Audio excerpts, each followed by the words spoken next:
This week, the Centers for Disease Control and Prevention reduced the number of vaccines required for children. Joining us now to explain what this means for you and your family, infectious disease expert, Dr. John Bradley. Dr. Bradley, good to see you again, my friend. Thank you so much, Raul. Happy New Year. The biggest changes announced this week, how do you kind of put that in perspective for folks who may not be familiar with what it really means?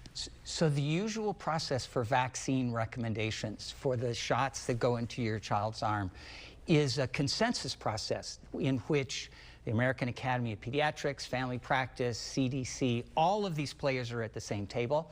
And I had the privilege of being at that table, 25 people all discussing. But it's a consensus recommendation. So no one group, neither the CDC nor the Academy of Pediatrics, should come out with a statement that's focused only with their background. It needs to be consensus. So what's unique about this recommendation is that the CDC is coming out with these new recommendations without consulting with any of the professional organizations. My obvious question is, why?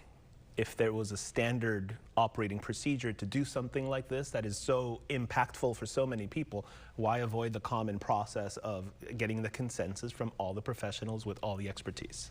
I don't have the answer to that question, but the government clearly has made a recommendation, and we're dealing with it. And the American Academy of Pediatrics came out with a strong statement that they do not agree with the CDC's recommendations. And in my 40 years of infectious disease, I have never seen that sort of disconnect.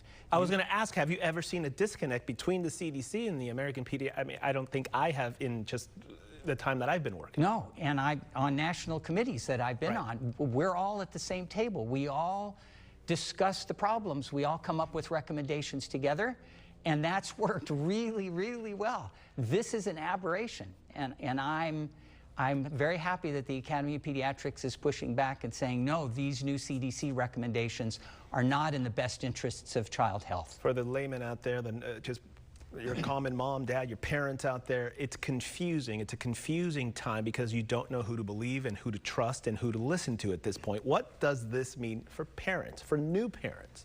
So pediatricians have the education, experience, background. They take care of children. The CDC does not take care of children. So the pediatricians get all of this information from all of the sources, and we come up with recommendations that then the parents can be made aware of and are the basis for the shots that we give to protect children. So the government says we're giving too many shots. Well, in fact, many will argue we don't give enough shots. Interesting. Yeah. We have new vaccines coming out all of the time. And when a new vaccine is approved, licensed by the FDA, these committees get together and discuss at great length, hours, days, to figure out how that new vaccine fits into the immunization policy. It's not arbitrary. Will there still be mandatory vaccines? Because from what I read, it went from the 18 mandatory, now it's only 11, and the rest of them for high risk. Explain all of that to me.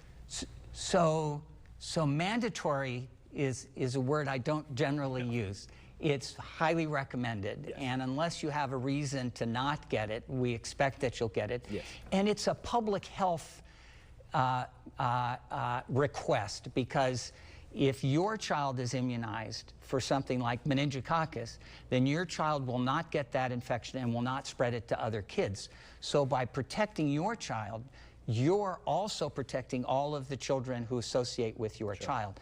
And as a pediatrician, population health, the health of all children, is at the top of my list, and the health of every child is part of that construct. To that I ask, how does this impact the admission process at schools? When I was growing up, there's a certain guideline. You have to have certain vaccinations. Yes. That's been in the news. Yes, it has. The last couple years as well. How does that affect that? There will be no change. The guidance for our schools comes through our county and state, and we take what the CDC says into advisement, but it's California state that actually makes the rules that we all follow, and we get to participate in that. And the state of California has said, including the governor, that we do not believe in these new CDC recommendations. We're going to follow what we've been doing, which is aligned with the American Academy of Pediatrics. Who falls under this high-risk group for vaccines? So children who don't respond normally to vaccines because their immune systems don't work or they have chronic illnesses. The new recommendations for HPV, where are those? So great question. When a vaccine is first it's a lot of kind of maneuvering through all the... Yes. Whenever a new vaccine comes out, there will be studies that show 2 doses will work and give you long-lasting protection. And with HPV, you want protection to last 20, 30 years. And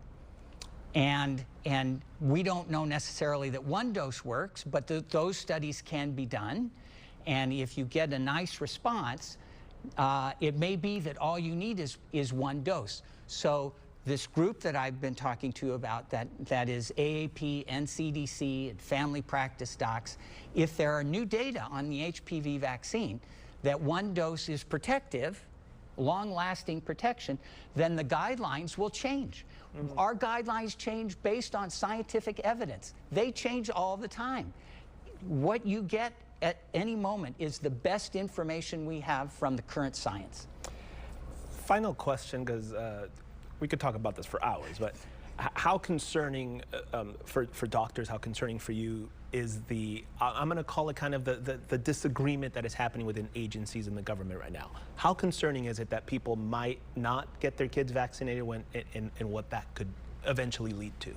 So you touch on 2 points. I think the doctors realize that this recommendation is very unique, coming only from CDC. It's not been vetted through our professional societies.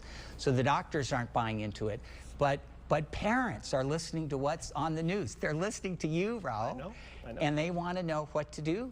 And my advice is follow your pediatrician's advice. The CDC has been a wonderful partner with us, but if they're going out on their own to make clinical recommendations for what the pediatricians do, that's unique, and I'm sure there will be discussion within all of these professional societies. But for the moment, the parents and the pediatricians should follow AAP policy. God help us, don't listen to me. This is why we have Dr. John Bradley with all of your expertise. As always, sir, great to see you. Thank you so much. We appreciate all the information as always. Thank you, Raul.